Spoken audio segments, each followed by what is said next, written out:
नमस्कार मित्रों, कैसे हैं आप सभी लोग। वापस से एक बार आपका स्वागत हो चुका है एक और नई वीडियो के अंदर। तो आज ना आपको कुछ थोड़ा इंटरेस्टिंग पढ़ाते हैं।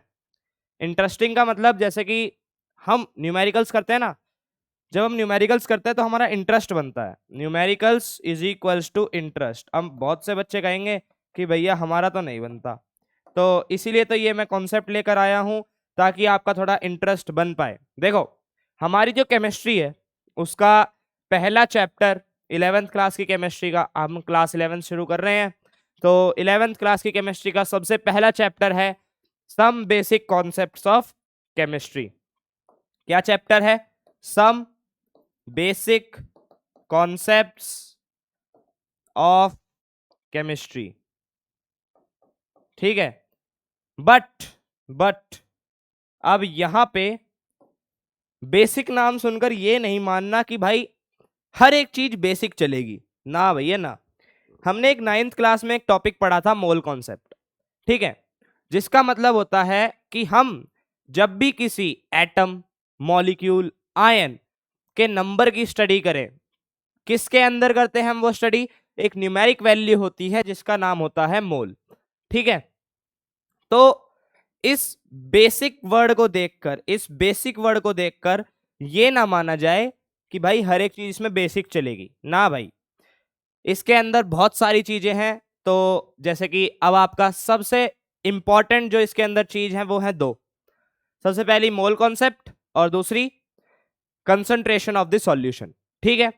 तो वो दोनों चीजें हम बहुत डिटेल में पढ़ने वाले हैं, बाकी हम पूरा चैप्टर भी कवर करेंगे। ठीक है। तो बिना किसी देरी के अपनी वीडियो को स्टार्ट करते हैं। तो आज का टॉपिक है मोल कॉन्सेप्ट। तो लेट गेट स्टार्टेड। देखो भाई, सबसे पहले किसी भी चीज की शुरुआत से पहले उसको बताया जाता है कि ये क्या है। जब आप पैदा हुए थे, क्या डॉक्टर ने आपके पिताजी को बताया था कि आप लड़का हैं या लड़की?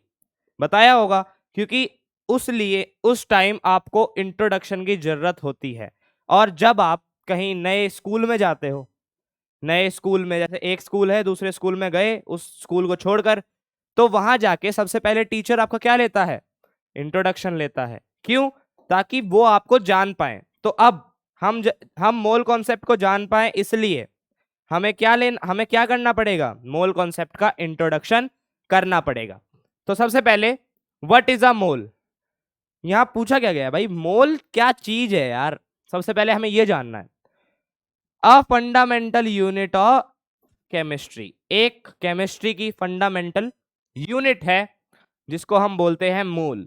फंडामेंटल यूनिट जैसे हमने फंडामेंटल यूनिट पढ़ी थी, लेंथ, मास, टाइम। ठीक है, ये पढ़ी है।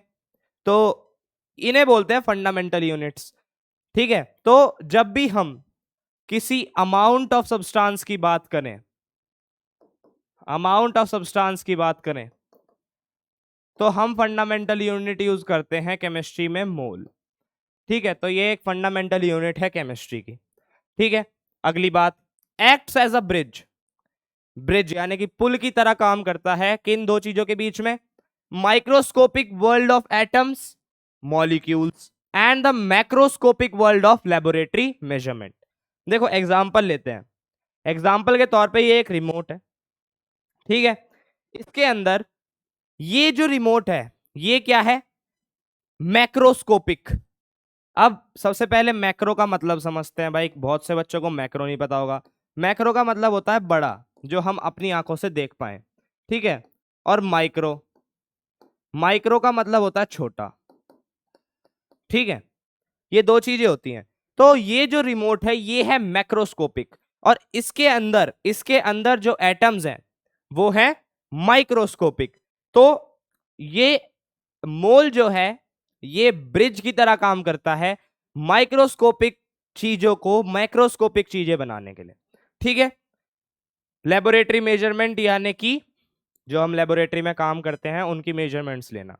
इट काउंट्स एटम्स, मॉलिक्यूल्स और ions. Atoms smallest particle, molecules जो कंपाउंड में पाए जाते हैं, और आयंस, आयंस यानी कि चार्ज। ठीक है, चार्ज पार्टिकल। तो इन सब को काउंट करने में मदद करता है मोल। और जैसे आपको किसी ने बोला कि आप ना मेरे लिए एक डजन बनाना ले आओ। अब आपको एक डजन बनाना का पता नहीं है, आप नए नए आए हो, ठीक है, इस जगह पे जहाँ पे डजन बोला जाता है, आपके यहाँ क्या पता किलो में बोला जाता हो। तो उन्होंने कहा एक डजन बनाना लेकर आओ। तो आप डजन बनाना में क्या कहोगे? आप जाके कहोगे बनाना दे दो जी एक डजन, वो आपको 12 बनाना देगा। आप कहोगे हैं 12 बनाना एक डजन में होते हैं? तो इसका मतलब डजन में कितनी चीजें होती हैं? 12। इसी तरीके से एक मोल की क्या वैल्यू होती है? 6.022 इंटू 10⁻23। ये होती है एक मोल की वैल्यू, एक मोल की वैल्यू, ठीक है। यहां पे लिखा भी हुआ है one of the substance contains exactly 6.022 into 10⁻23 elementary entities. ये क्या है भला? ये क्या भला है जी? एलिमेंट्री एंटिटीज का मतलब होता है ऐसी चीजें जो एक एलिमेंट में प्रेजेंट है। अब किसी चीज का एलिमेंट ले लो, कोई भी एलिमेंट, उसके अंदर क्या मिलेगा? एटम, ठीक है। कंपाउंड हुआ तो मॉलिक्यूल, उनके charge particle, protons, neutrons, electrons, तो उन सबको काउंट करने में हेल्प करता है, such as atoms, molecules, ion और electrons. This constant value is known as Avogadro's number. अब इस कांस्टेंट वैल्यू को हम मोल ना लिखकर क्या लिख देते हैं? बड़ा ए और बड़ा एन और सबस्क्रिप्ट में ए। तो इसे हम बोल देते हैं एवोगैड्रोज नंबर। क्यों एवोगैड्रो क्यों बोला गया जी? एवोगैड्रो उस साइंटिस्ट का नाम था जिसने इस बला को डेवलप करा। अब मुझे नहीं पता आप उसे किस चीज से मारना चाह रहे हो, बट अब हमें पढ़ना तो पड़ेगा जब डाल दिया भाई ने, ठीक है। अब आ जाते हैं आगे, अब आ जाते हैं इसके फॉर्मूलाज के ऊपर। इसके मेनली 3 फॉर्मूले हैं, बाकी हम और भी फॉर्मूले पढ़ेंगे, मतलब मैं आपको 2 फॉर्मूले और बताऊंगा। तो अब इसके पहले जो मेन 3 फॉर्मूलाज हैं उसे पढ़ लेते हैं। मास टू मोल। अब आपको किसी चीज का, मान के चलो जैसे आप ना क्या करने हो, चलो ये कलर ले लेते हैं। ये जो n है ये डिनोट करता है मोल्स को। किसको डिनोट करता है? ये मोल्स को, ठीक है। ये छोटा m डिनोट करता है मास। किस चीज का मास? जो हमें गिवन है। जैसे हमारे पास कैल्शियम एक चीज होती है, सबको पता होगा Ca20, ठीक है। इसका मैंने आपको मास दे दिया 22 और कह दिया जी आप इसके मोल्स निकाल लो। तो आप कैसे निकालोगे? गिवन मास बाय Ca का मोलर मास क्या होता है? 40, तो इसके मोल्स आ जाएंगे 11/20 मोल्स। ऐसे निकालोगे। यही तरीका है भाई कि एक चीज का गिवन मास डिवाइड में उसका मोलर मास। अब सबसे पहले समझो मोलर मास क्या होता है। Molar mass is similar as molecular mass but some way different. अब हमें पता है एक सिमिलर वर्ड और एक सेम वर्ड दोनों में अंतर होता है। तो सिमिलर है बट सेम नहीं है। क्यों सेम नहीं है जी? सिमिलर तो इसलिए है क्योंकि दोनों में हम सेम तरीके से मास निकालते हैं। और सेम क्यों नहीं है? क्योंकि दोनों की यूनिट अलग है। हम मॉलिक्यूलर मास को किस यूनिट में लेते हैं? या तो यू या फिर ग्राम। बट मोलर मास हमेशा होता है ग्राम पर मोल के अंदर। किस में होता है? ग्राम पर मोल के अंदर। ये बात याद रखना। तो जब भी आपको मोल्स निकालने हो तो आप क्या लोगे? गिवन मास बाय में मोलर मास। मोलर मास को हम डिनोट करते हैं बड़े एम से, गिवन मास को एम या फिर डब्ल्यू से, ठीक है। ये है तरीका सबसे पहला मोल्स निकालने का। इस चीज को आप नोट करो। दूसरी चीज पार्टिकल्स टू मोल्स। जब हमें एक पार्टिकल को मोल के अंदर कन्वर्ट करना हो, जैसे आपको दे दिया एक एक गिलास है, उसके अंदर कुछ पानी है और इस पानी के अंदर 1 × 10⁻23 मॉलिक्यूल्स ऑफ H2O है, ठीक है। तो अब आप इसके मोल्स निकालो, इसके अंदर कितने मोल्स हैं, कितने मोल्स ऑफ H2O है। तो सबसे पहले गिवन पार्टिकल बाय में एवोगैड्रो नंबर, ये है simplest formula. Multi 1 × 10⁻23 given particle हो गए, एवोगैड्रो नंबर हो गया 6.022 × 10⁻23। इसे काट दो, ये आ जाएगा आपका कुछ 55, मतलब ऐसा ही कुछ आएगा आंसर। आप खुद निकाल लेना, कैलकुलेट कर लेना, मैं नहीं करूंगा, ठीक है। मैं किसी भी आंसर को कैलकुलेट नहीं करूंगा, कैलकुलेशन मैं सिर्फ आपको जरिया बताऊंगा करना कैसे है, कैलकुलेशन आपके ऊपर, ठीक है। अब आ जाते हैं गैस वॉल्यूम टू मोल्स। अब जब हमें गैस वॉल्यूम को मोल्स में कन्वर्ट करना हो, तो गैस वॉल्यूम यानी कि यहां पे सिर्फ बात होगी गैस की। अगर कोई यहां पे लिक्विड मान के चल रहा है ना, तो भाई मत मानो प्लीज, लिक्विड बिल्कुल नहीं होगा, सिर्फ गैस की बात हो रही है। तो अगर हमें किसी गैस की वॉल्यूम दे रखी है, किसी गैस की हमें वॉल्यूम दे रखी है, जैसे कि CO2 है, इसको इसकी हमने दे दी कि एट STP, क्या वॉल्यूम है इसकी 22 लीटर, ठीक है। तो अब इसका मोल निकालना है, तो मोल का सिंपल फॉर्मूला होता है STP का। सबसे पहले मतलब समझेंगे STP का। STP का क्या मतलब होता है जी, STP का क्या मतलब होता है, STP की फुल फॉर्म हम सबको पता है, जैसे कि वो होती है स्टैंडर्ड टेम्परेचर प्रेशर। मतलब कि एक स्टैंडर्ड टेम्परेचर और प्रेशर पर जब हम किसी गैस की वॉल्यूम निकालें, किसी स्टैंडर्ड टेम्परेचर प्रेशर पर किसी गैस की हम वॉल्यूम निकालें, तो उसे हम बोलते हैं STP पे हमने उसकी वॉल्यूम निकाली। तो STP पे टेम्परेचर क्या होता है 0 डिग्री, और प्रेशर क्या होता है 1 atm, और 0 डिग्री को हम क्या लिख सकते हैं 273 केल्विन, ठीक है। तो जब भी हमें किसी गैस की वॉल्यूम दे रखी हो, सिंपली उस गैस की वॉल्यूम लेनी है और उसे 22/4 से डिवाइड कर देना है, ताकि हमें उसके मोल्स मिल पाए। क्लियर हुई बात, क्लियर हुई, ठीक है। तो बस ये है, और दो फॉर्मूले जो मैं आपको बताने वाला था, दो फॉर्मूले जो हम आपको बताने वाले थे, वो क्या है। एक फॉर्मूला है नंबर ऑफ एटम्स का, मतलब ये फॉर्मूला तो सेम है, यही फॉर्मूला है। जब हमें नंबर ऑफ एटम्स निकालने हो, सबसे पहले हमें उनका क्या पता होना चाहिए, मोल्स इनटू में Na, ये पता होना चाहिए, ठीक है। जब भी हमें नंबर ऑफ मॉलिक्यूल्स निकालने हो, इसकी जगह लिख दो मॉलिक्यूल्स, तो सेम मोल्स इनटू में Na, ठीक है। ये किसके लिए मॉलिक्यूल्स वाला, ये हो गया आपका कंपाउंड के लिए, और एटम्स वाला ये हो गया आपका एलिमेंट के लिए। नोट करते चलना, बहुत इंपॉर्टेंट चीजें हैं ये, ठीक है। अब बात करते हैं एक और, मतलब इंपॉर्टेंट चीज की। अब देखो, जैसे आपको किसी मॉलिक्यूल के बारे में बता रखा है कि मॉलिक्यूल के जो वो हैं मोल्स हैं वो इतने हैं, मतलब एक मॉलिक्यूल का कुछ इतना है, मतलब उस जगह में इतने मॉलिक्यूल प्रेजेंट है।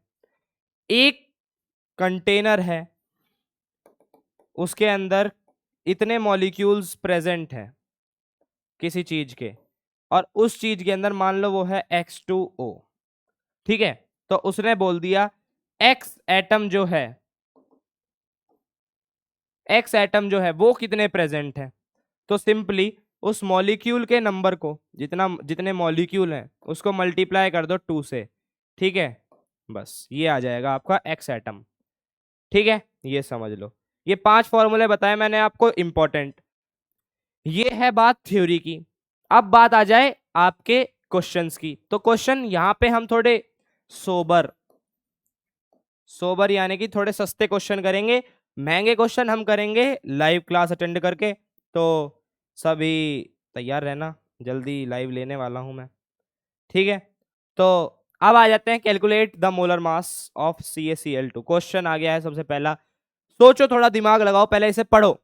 इसने मॉलिक्यूलर मास ना पूछा भैया, इसने मॉलिक्यूलर मास नहीं पूछा है, इसने क्या पूछा है? मोलर मास। मैंने आपको क्या बताया था कि बात दोनों सेम है, बस यूनिट का फर्क है।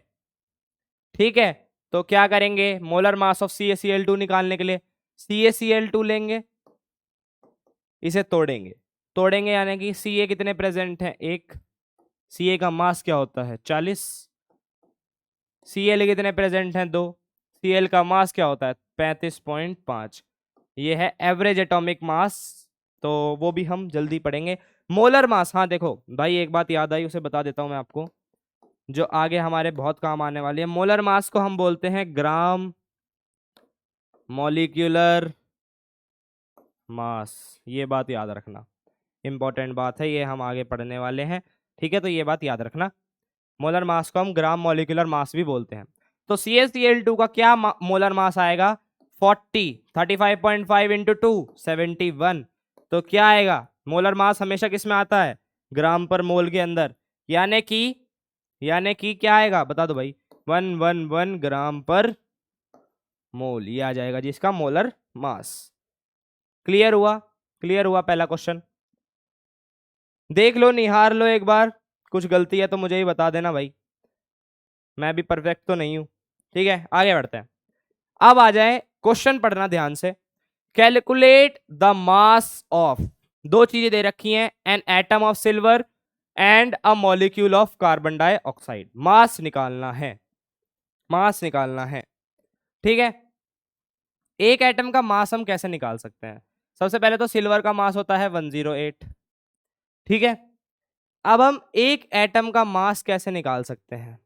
सोचो, हमने पढ़ा था कि जब भी हम एक एलिमेंट के मास को पार्टिकल यानी कि Na से डिवाइड कर दें,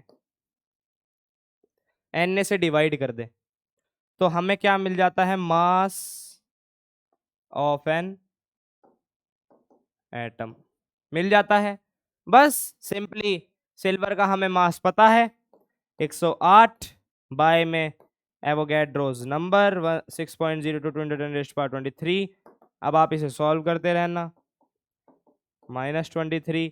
बस अब इसे आप सॉल्व कर लेना, कुछ 1.729 10⁻−22 ऐसा कुछ आंसर आएगा, मुझे कंफर्म नहीं है, ये कुछ आंसर आएगा। ठीक है, तो सबसे पहला पार्ट सॉल्व। सेकंड पार्ट आप खुद कर सकते हो, क्या आप खुद कर सकते हो? सेकंड पार्ट बता दो। सेकंड पार्ट में क्या है? Molecule of carbon dioxide. देखो भाई, कार्बन डाइऑक्साइड क्या है? Compound, compound. तो हम जब भी मास की बात करें, तो मास की बात करें तो एलिमेंट के लिए एटम का निकलता है और कंपाउंड के लिए मॉलिक्यूल का निकलता है। क्लियर है मेरी बात? तो मॉलिक्यूल का मास निकालेंगे, कार्बन, कार्बन का मास क्या होता है जी? 12। कितने प्रेजेंट है? एक ही। ठीक है, O2 का मास क्या होता है? 2 इंटू में 16, क्या आ जाएगा? 12 + 32, क्या आ गया? 44। ठीक है, अब इसे डिवाइड किससे कर देंगे? मास निकालना है, वन मॉलिक्यूल ऑफ CO2 का मास निकालना है, किससे डिवाइड करेंगे? Na से डिवाइड कर दो जी, ये आपका मास आ जाएगा। समझ में आया? समझ में आया भाई? देखो डिवाइड कर लेना, मेरे को अभी कंफर्म नहीं है आंसर, मुझे डिवाइड करना पड़ेगा, बहुत टाइम लग जाएगा तो वीडियो लंबी हो जाएगी। समझ में आया? इतना समझ में आया? अब देखो बात करते हैं अगले क्वेश्चन की। अगले क्वेश्चन में हमें बोल रखा है calculate the number of molecules present in 22 gram of CO2। ये थोड़ा दिमाग लगाने वाला क्वेश्चन है, देखो एक बार इसे ढंग से पढ़ो। Calculate the number of molecules, number of molecules एक फॉर्मूला पढ़ा था हमने, इन 22 ग्राम्स ऑफ CO2। फॉर्मूला पढ़ा था हमने, क्या फॉर्मूला पढ़ा था? Number of molecules is equals to number of moles into में Na। पढ़ा था, पढ़ा था, बताया था मैंने, नोट कर लो, इंपॉर्टेंट है, इंपॉर्टेंट है। तो नंबर ऑफ मॉलिक्यूल्स निकालने के लिए हमें पहले मोल्स पता होने चाहिए। मोल्स का हमने फॉर्मूला पढ़ा था, given mass by molar mass. निकालो। गिवन मास 22, मोलर मास 44, CO2 का भी निकाला था, क्या आ जाएगा 1/2, और इसे काट के क्या आ जाएगा 0.5 मोल्स। ठीक है, इतने मोल्स प्रेजेंट है।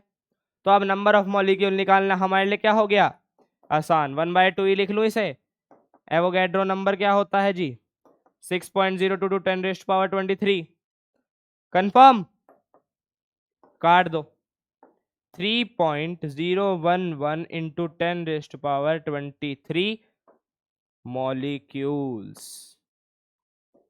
ठीक है, 22 ग्राम CO2 में कितने मॉलिक्यूल्स प्रेजेंट होते हैं, 3.011 इंटू 10⁻23। ठीक है, ये बात याद भी कर सकते हो कि अगर हमारे पास हाफ मोल है तो एवोगैड्रो नंबर का हाफ हो जाता है, यानी कि अगर हमारे पास नंबर ऑफ मोल्स हाफ है तो एवोगैड्रो नंबर का हाफ कर दो, हाफ इंटू Na, ताकि हमारा क्या आ जाए, नंबर ऑफ पार्टिकल्स। अब देखो इसका एक सिंपल सा फॉर्मूला बताता हूँ, सेम फॉर्मूला हमने पढ़ा हुआ है, number of moles into number of particles by में एवोगैड्रो नंबर। तो नंबर ऑफ पार्टिकल्स यानी कि नंबर ऑफ मॉलिक्यूल्स, तो हम Na को सिंपली इधर ले गए तो N इंटू Na बन गया। समझ में आई बात, ये हमने कहाँ पढ़ा हुआ था, मैंने बस आपको सिंप्लीफाई करके बताया था। चलो आगे आ जाते हैं। Find the number of atoms in 3.42 gram of cane sugar C12H22O11।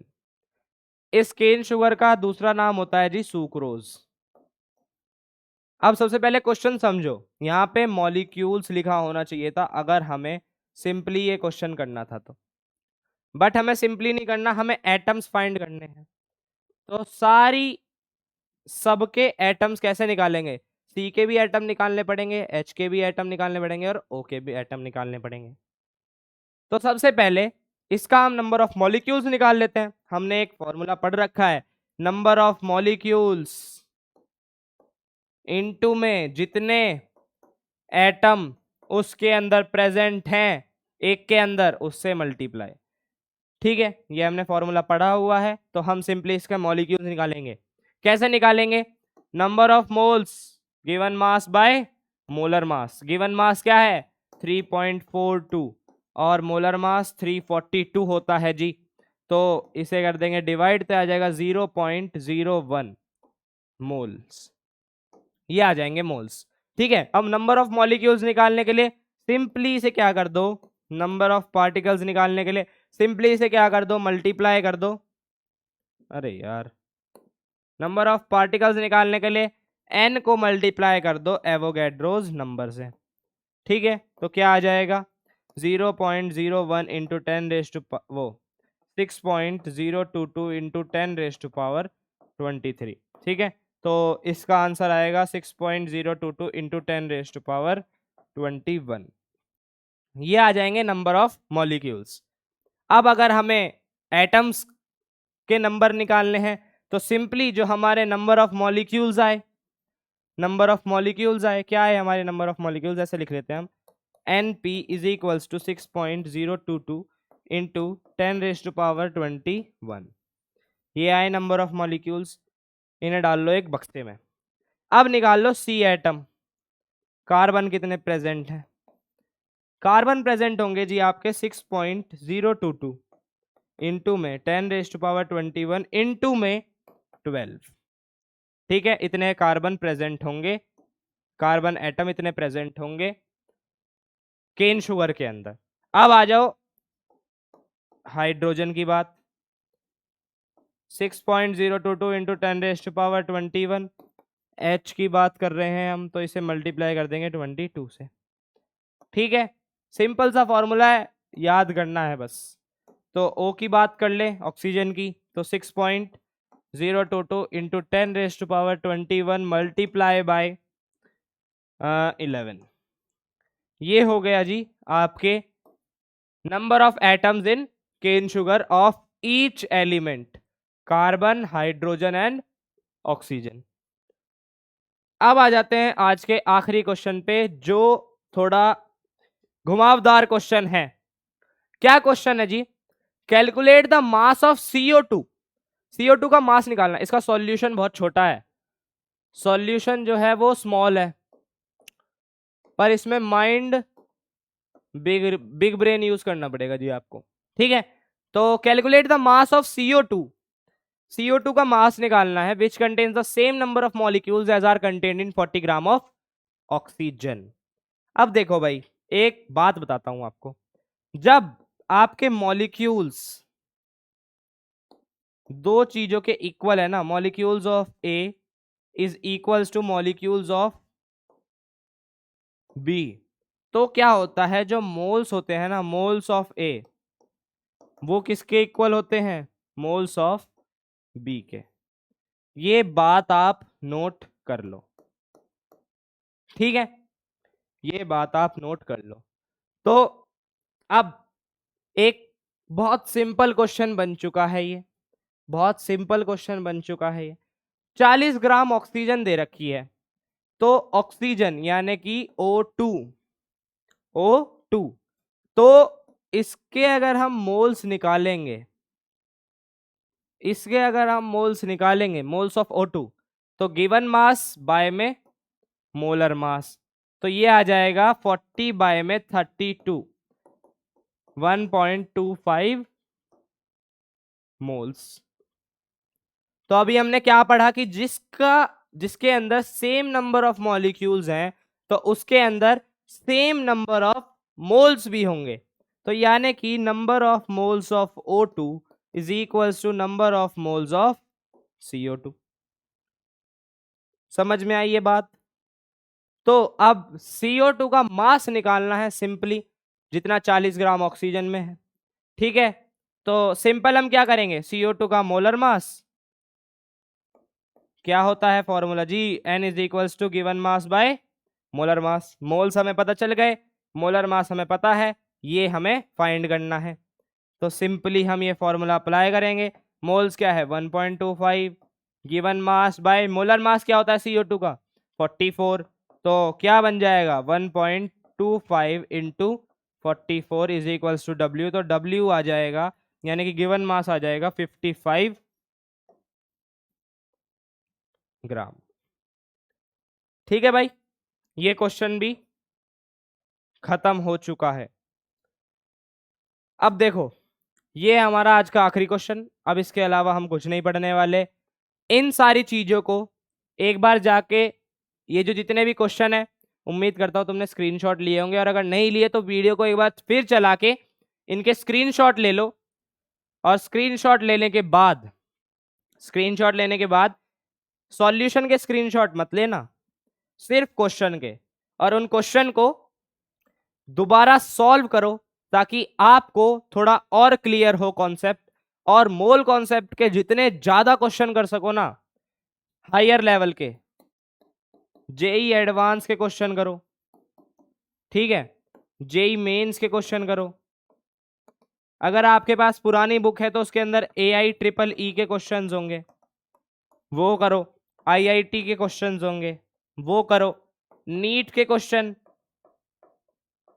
ठीक है, अरे अरे 4 वाला ही, नीट के क्वेश्चंस वो करो। अगर आपको कुछ मतलब अच्छी वो चाहिए, अच्छा कॉलेज चाहिए, NIT, IIT,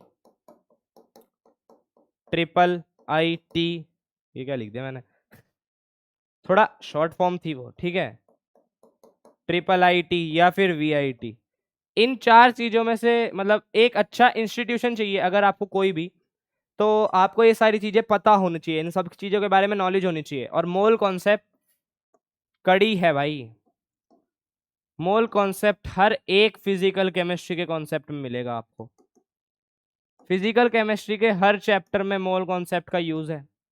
क्यों है? क्योंकि हमारी केमिस्ट्री की फंडामेंटल यूनिट ही मोल है, तो इस वजह से हर एक केमिस्ट्री के चैप्टर के अंदर मोल का यूज जरूर है, अगर हम फिजिकल की बात करें तो, ठीक है। तो थोड़ा ध्यान दो भाई इन चीजों पे, और क्वेश्चंस करवाएंगे MCQ टाइप, क्योंकि वही आते हैं इन जैसे बड़े एग्जाम्स में, MCQ टाइप हम क्वेश्चन करेंगे, पक्का करेंगे जल्द ही। तो 15-20 क्वेश्चन लेकर आएंगे, 10-15, आराम से बनाएंगे बैठकर और फिर करते रहेंगे अपना काम। और मैं भी पढ़ाता रहूंगा, आप भी पढ़ते रहो। मिलते हैं आपसे अगली वीडियो में, तब तक के लिए बाय बाय।